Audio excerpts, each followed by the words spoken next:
Ya, teman-teman, kembali lagi bersama saya. Sebelumnya, seperti biasa, saya akan memperkenalkan diri. Nama saya Ibrah Ramadan, NIM 67 2019 281. Nah, pada kali ini kita masih membahas tentang teknologi jaringan, yaitu materinya pada sekarang ini adalah wireless, teman-teman. Nah, di sini kita sedikit banyak akan mengulik-ngulik tentang wireless. Nah, pengertian dari wireless itu sendiri adalah suatu kumpulan perangkat yang saling terhubung antara satu dengan yang lainnya dan membentuk sebuah jaringan dengan menggunakan media udara maupun gelombang tertentu. Nah, sebagai jalur gelombang atau media tertentu, media udara itu adalah sebagai jalur lintas dari data yang akan dikirim ataupun yang akan diterima. Nah, pada dasarnya wireless dan LAN merupakan suatu konsep yang sama, tetapi yang membedakan adalah jika pada LAN masih menggunakan kabel untuk jalur lintas datanya, nah pada wireless ini sudah menggunakan gelombang maupun udara sebagai jalur lintas data.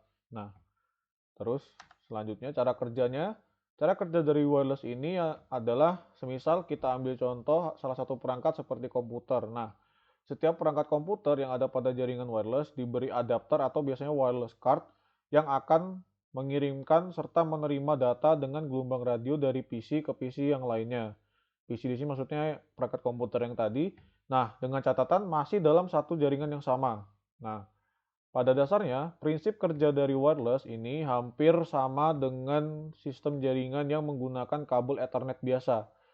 Cara kerjanya adalah wireless card LAN akan memeriksa keadaan yang terjadi pada jaringan sebelum mengirimkan paket.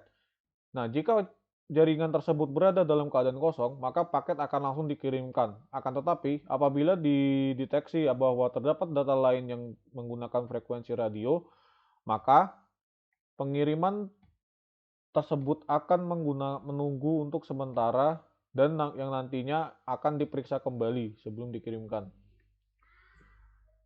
Nah, terus contoh pemanfaatannya di sini adalah radio frekuensi. Nah, seperti yang saya jelaskan tadi, mereka menggunakan apa? Mengirimkan data itu menggunakan frekuensi radio. Nah, frekuensi radio ya. Nah, jadi di radio frekuensi ini sebenarnya dia udah cukup teknologi yang sudah cukup lama ya. Tapi kalau kita teliti lebih dalam lagi, ini merupakan salah satu teknologi yang sudah lama memanfaatkan wireless, teman-teman. Nah, jadi teknologi yang seperti radio frekuensi ini sudah bisa dibilang sebagai perintis ya dari di awal-awal penggunaan teknologi wireless hingga bisa berkembang pada saat ini, teman-teman. Nah, infrared ini adalah teknologi yang biasanya sering dipakai sebagai sinyal transmisi pada remote TV dan remote-remote lainnya, ya misalnya kayak remote AC gitu, teman-teman.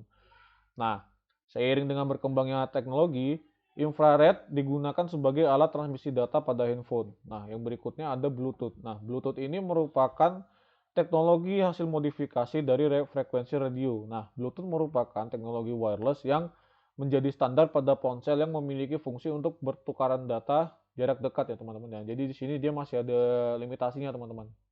Jadi cuma bisa dari jarak dekat kita bisa bertukar data. Nah, yang keempat ini adalah WWAN. Nah, atau singkatan dari Wireless Wide Area Network. Nah, merupakan teknologi jaringan wireless yang mempunyai jangkauan yang luas. Nah, pada teknologi ini meliputi sinyal seperti 2G, 3G, 4G, cellular digital paket data atau CDPD, SCDPD maksud saya mah. Terus ada Global System for Mobile Communication atau GSM dan CDMA. Nah, kemunculan dari teknologi wireless ini sebenarnya bermula dari kebutuhan publik terhadap suatu perangkat yang bersifat handheld, teman-teman, atau bisa dibawa kemana-mana dan ringkas gitu bentuknya. Nah, dan bisa melakukan banyak tugas yang diinginkan serta bisa dilakukan dari mana saja. Nah, jadi publik itu mempunyai tuntutan mereka harus punya perangkat yang bisa dibawa kemana-mana, praktis, tidak berat, dan bisa melakukan segala aktivitas yang mereka lakukan gitu teman-teman di mana saja. Nah, pada akhirnya teknologi ini berkembang dan banyak diciptakannya perangkat teknologi yang bersifat handheld tadi teman-teman atau yang bisa dibawa kemana-mana, yang mudah dibawa kemana-mana. Nah, di sini ternyata dengan berkembangnya teknologi mereka mempunyai banyak fitur. Nah, kita sendiri sering menyebutnya dengan smartphone teman-teman. Nah, kalau teman-teman pikir lagi kan benar juga gitu ya. Kalau misalnya smartphone ini adalah suatu kebutuhan yang sangat paling mendasar bagi manusia zaman sekarang ya. Seperti ya kita bisa melakukan aktivitas kita sehari-hari dari internet gitu kan.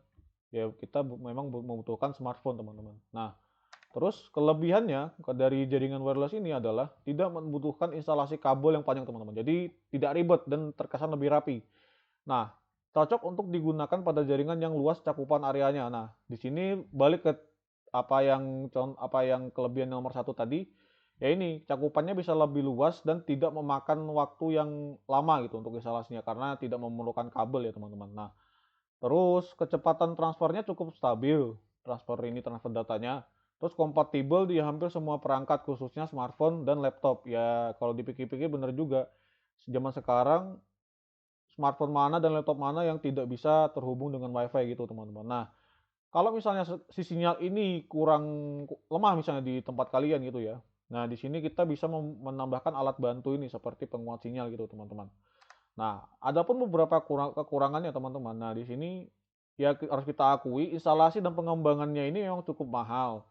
Terus peralatan dan network hardware-nya juga relatif tinggi ya teman-teman. Nah, terus terkadang juga kekuatan sinyal ini masih tergantung pada kondisi cuaca teman-teman. Nah, di sini kan kita juga sering alami ya kalau misalnya cuaca kurang bagus, agak-agak mendung terus hujan gitu kan pasti internetnya agak lemot gitu. Nah, itu dia masih berpengaruh terhadap cuaca berarti teman-teman. Nah, terus kekuatan sinyal juga masih dipengaruhi oleh geografis dari lokasi yang ingin dipasang. Nah, di sini lebih ke lokasi yang teman-teman tinggal gitu, kayak misalnya di daerah pegunungan gitu kan. Nah, itu pasti kalau misalnya dekat tower ya berarti ya sinyalnya bagus gitu kan. Kalau misalnya agak jauh terus agak ke bawah dikit agak jelek gitu. Contoh sederhananya seperti itu sih teman-teman. Nah, udah selesai teman-teman. Jadi cukup sekian dari saya. Kurang lebihnya mohon maaf jika ada kata-kata yang kurang berkenan. Terima kasih.